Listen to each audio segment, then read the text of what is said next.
так сложилось, да, что все-таки язык единственный, которым владеют все, это русский язык. И давайте смотреть правде в глаза. То, что я владею родным языком, понимаю и разговариваю на нем на бытовом уровне, это скорее вообще исключение. И это счастливая случайность, я бы так сказал. Дело в том, что я рос вообще в русскоязычной среде до 13 лет, исключительно в русскоязычной среде.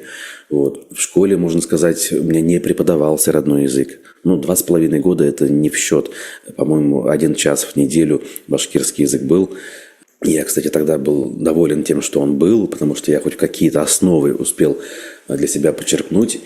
А диктанты вообще писал всегда на отлично. Но тут надо понимать, особенности грамматики башкирского таковы, что действительно как слышишь, так и пишешь, и зачастую не ошибаешься. В отличие от татарской грамматики, например. Вот. И, в общем, в этом смысле не стыдно. Совершенно не стыдно за то, что вот у меня так сложилось. Как-то вот я, видимо, хотел, что ли, или в семье так оно было выстроено. Но многие, к сожалению, вообще не владеют и даже не понимают. И это правда, горькая правда нашей реальности.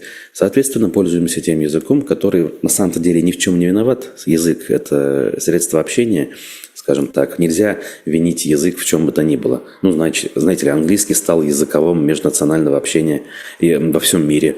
В общем, и это просто язык, который удобный, простой, понятный, относительно других языков.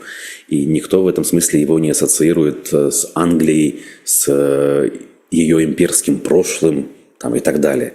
Поэтому не надо смешивать одно с другим, я считаю.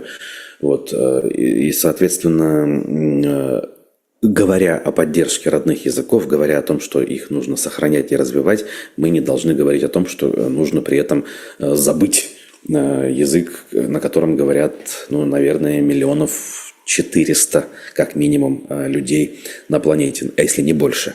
400 – это я прибавил к бывшему населению Советского Союза еще несколько десятков миллионов.